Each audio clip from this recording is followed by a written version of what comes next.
രാഷ്ട്രീയ പാർട്ടികൾക്ക് എവിടെ നിന്നാണ് പണം കിട്ടുന്നത്? കമ്പനികളിൽ നിന്ന്, സ്ഥാപനങ്ങളിൽ നിന്ന് രാഷ്ട്രീയ പാർട്ടികൾ പണം മേടിക്കുന്നു. ഞങ്ങൾ ശ്രീ ഉമ്മൻചാണ്ടിയെയും രമേശ് ചെന്നിത്തലയാണ് ആ കാലഘട്ടത്തിൽ ഞങ്ങൾ പണം സമാഹരിക്കുന്നതിന് വേണ്ടി ചുമതലപ്പെടുത്തിയിരുന്നത്. അവർ പണം മേടിച്ചിട്ടുണ്ട്, അതിന്റെ കണക്ക് KPCC-യിലുണ്ട്. അല്ല, അവര് വേറെ ഫേവറും ചെയ്ത് കൊടുത്തിട്ടില്ലല്ലോ ഇവരിത് പണം മേടിച്ചിട്ട്. ഇവിടെ അതല്ലല്ലോ കേസ്, അതല്ലല്ലോ കേസ്. എന്താ കേസ്? മുഖ്യമന്ത്രിയുടെ മകളുടെ കമ്പനി എക്സാലോജി കമ്പനിയും CMRL കമ്പനിയുമായിട്ട് ഒരു എഗ്രിമെന്റ് വെച്ചു. മുഖ്യമന്ത്രിയുടെ മകൾ കമ്പനി ഉണ്ടാക്കുന്നത് തെറ്റല്ല, മുഖ്യമന്ത്രിയുടെ മകളുടെ കമ്പനി വേറൊരു കമ്പനിയുമായിട്ട് എഗ്രിമെന്റ് ഉണ്ടാക്കുന്നത് തെറ്റല്ല. പക്ഷേ സ്റ്റേറ്റ് ഗവൺമെന്റിന് ഏജൻസി ഈ പങ്കാളിത്തമുള്ള ഒരു കമ്പനിയുമായിട്ട് എഗ്രിമെന്റ് വെക്കാമോ എന്നുള്ളത് ഒരു മോറൽ ക്വസ്റ്റ്യൻ ആണ്, അല്ലെ? കൊടുക്കണം എന്ന് വെച്ചാൽ സോഫ്റ്റ്വെയർ സർവീസ് കൊടുക്കാൻ പറ്റും.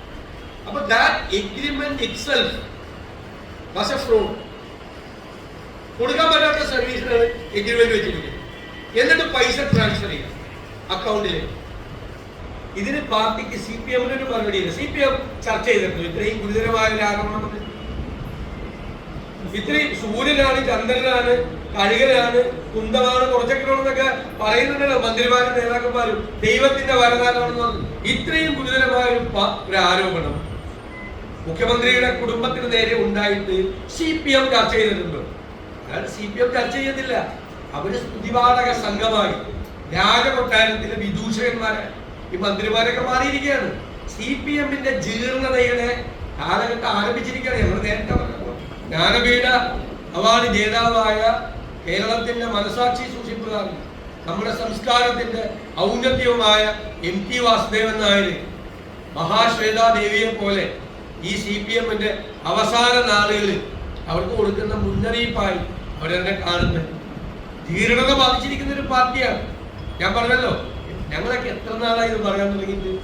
ഈ പറഞ്ഞ വാചകങ്ങൾ ഇവര് ഇടതുപക്ഷമല്ല, തീവ്ര വലതുപക്ഷമാണ്. ഇവര് സംഘപരിവാറിന്റെ വഴികളിലൂടെയാണ് സഞ്ചരിക്കുന്നത്.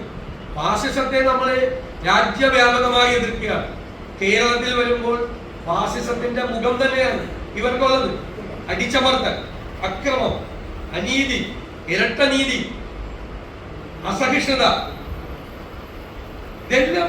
ഇതെല്ലാം മോഡി ഭരണകൂടത്തിൽ ഉള്ളതുപോലെ തന്നെ ഈ സംസ്ഥാനത്തെ ഭരണകൂടത്തിനും ഈ സംസ്ഥാനത്തിന്റെ മുഖ്യമന്ത്രിക്കും ഉണ്ട്. ആ തിരിച്ചറിവ് ഭയപ്പെടുത്തുന്നതാണ്.